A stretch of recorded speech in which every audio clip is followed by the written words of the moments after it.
Pada tingkat saat ini, dalam waktu sekitar 4 hari, kamu akan dapat menemukan Holy Grail, kan? Qin Yichen berdiri di pavilion tinggi dengan puluhan lantai. Ini adalah ilusi dari alam Dao ini. Di luar kota ada hutan belantara yang bobrok, yang tampaknya merupakan ladang pertanian. Secara tidak sengaja mengagumi pemandangan yang tidak dianggap indah, Qin Yichen hanya diam-diam memfitnah di dalam hatinya. Jika Anda tidak berdoa setiap hari, Anda masih dapat memiliki waktu yang lama segera. Tapi tidak ada gunanya mengeluh. Tidak ada gunanya memegang cawan suci di tanganmu tanpa mengalahkan Gilgamesh. Gilgamesh tidak akan menganggur.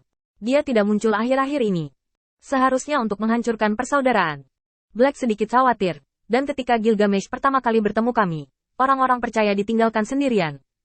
Orang-orang percaya diserang oleh persaudaraan. Meskipun tiran itu sangat marah, dia masih punya waktu untuk menyelamatkannya. Dengan kata lain, Gilgamesh telah mengevaluasi kekuatan orang percaya yang memanggilnya. Pembunuh dari persaudaraan biasa mungkin bukan lawan dari orang percaya itu. Kalau begitu Gilgamesh hanya perlu menyelesaikan pemimpin persaudaraan, dan tidak akan ada lagi kekhawatiran. Arthur juga sedikit berdebar. Meskipun Brotherhood adalah pahlawan yang berkeliaran di antara bayangan dan cahaya, dan ingin bersembunyi, itu jauh lebih rahasia daripada semut tikus di selokan. Tetapi jika Gilgamesh mempertanyakannya, saat mendiskusikan jalan ke depan, mata Qin Yichen berkedip dan tiba-tiba melihat ke kanan. Di antara menara tinggi bobrok dan runtuh yang tak terhitung jumlahnya, dia melihat sinar kabut abu-abu melonjak. Itu tampak seperti sosok manusia, tetapi berubah menjadi kabut dan melewati lapisan pavilion tinggi secara langsung.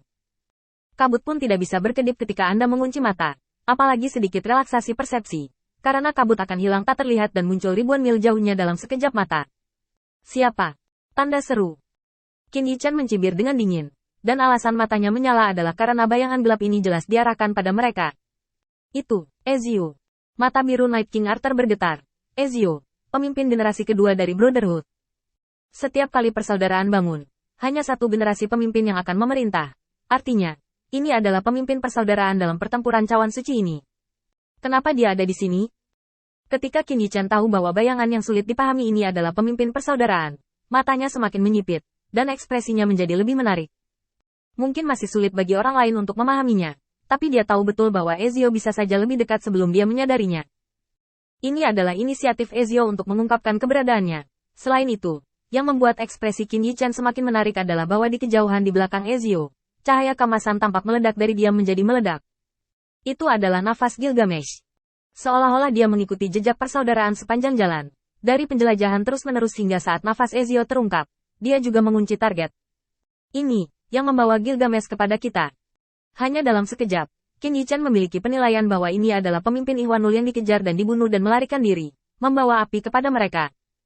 Begitu kata-kata ini keluar, Raja Ksatria Arthur dan yang lainnya yang telah bereaksi satu demi satu berada di ambang musuh. Kekuatan suci mereka menyala, dan bayangan itu dengan cepat mendekat. Dalam sekejap mata, Qin Yichen bahkan bisa melihat jubah interles putih, merah dan abu-abu. Tiran itu, di sini lagi. Klub Dewa Tua Kasadar menggigil. Dan sudah terlambat untuk melarikan diri, karena mereka tidak tersembunyi seperti persaudaraan. Bahkan pada jarak sedekat itu, bahkan jika itu adalah pemimpin dari Brotherhood, Ezio, dengan jejak yang sudah terekspos, mustahil untuk menyingkirkan Gilgamesh. 3 peserta lainnya dan roh kepahlawanan telah dihilangkan oleh tiran itu. Pada saat kejutan, Ezio sudah muncul di depan Qin Yichen, dan bayangan kabut yang ditarik keluar dari jubah dan jubah terus menghilang di udara. Suaranya suram, seolah bersembunyi di bayang-bayang. Bahkan pada jarak yang begitu dekat, Qin Yichen linglung, suara ini tampaknya tidak datang dari depan, tetapi dari segala arah kebingungan. Sosok Ezio sedikit tertunduk, dan kepalanya sedikit menunduk. Tentu saja, ini bukan untuk menunjukkan rasa hormat, tapi untuk menyembunyikan wajahnya. Dengan tudung seperti paruh elang yang menghalanginya, dan karena menundukkan kepalanya, Qin Yichen hanya bisa melihat bagian bawah hidung dan bibirnya, tetapi tidak bisa melihat keseluruhan gambar. Dan postur berdiri Ezio, yah. Ini adalah postur terbaik untuk pembunuhan jarak dekat. Ini adalah pembunuh yang sangat baik. Cara Ezio melakukan sesuatu seperti sosoknya, tidak peduli dengan hantu. Tetapi begitu dia muncul di depannya, dia kuat dan tegas. Segera setelah kami bertemu, itu membawa berita mengejutkan ke kerumunan hitam. 3 peserta lainnya telah dieliminasi oleh Gilgamesh. Dengan kata lain, tidak peduli semangat kepahlawanan atau pesertanya, hanya ada 4 dari mereka yang tersisa. Orang percaya dari persaudaraan pemanggilan tidak mengikuti Ezio, dan ingin menggunakan kekuatannya untuk dicubit sampai mati di depan Gilgamesh. Qin Yichen menyipitkan mata ilahinya, menyaksikan api, dan suaranya juga suram. ketiga peserta itu semuanya diambil olehmu, kan? Raja Ksatria terkejut. Apa artinya ini? Ya. Namun, Ezio tidak menyangkal bahwa bibir yang terbuka sedikit terbuka. Tetapi kata-kata yang diucapkan tampaknya berbeda dari bibir, yang tampaknya merupakan metode rahasia. Semuanya kosong, semuanya diperbolehkan. Setidaknya, mereka telah menghabiskan sebagian dari kekuatan supernatural Gilgamesh. Night King Arthur terkejut. Dia tiba-tiba mengerti bahwa ketiga peserta dan roh heroik tidak akan dihilangkan oleh Gilgamesh. Setidaknya itu tidak akan dihilangkan begitu cepat. Ini Ezio. Pemimpin persaudaraan membawa Gilgamesh untuk mengejar dan membunuhnya, membawanya ke peserta lain sepanjang jalan. Seolah-olah dia sedang memimpin Gilgamesh kepada mereka saat ini. Sepertinya ini cara Ezio dan Gilgamesh menghadapi satu sama lain. Saya harus mengatakan bahwa itu bekerja dengan sangat baik. Tiga peserta dan roh-roh heroik menjadi umpan meriam untuk menghentikan Gilgamesh.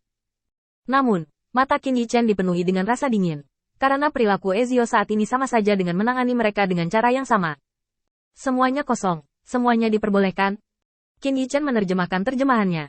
Dan ini mungkin berarti selama itu bisa dilakukan, dia tidak akan ragu untuk menggunakan cara apapun. Tampaknya ini adalah kredo persaudaraan. Tetapi kredo ini tidak dapat diterima oleh Night King Arthur yang percaya pada keadilan. Tapi Ezio tidak menyesalinya.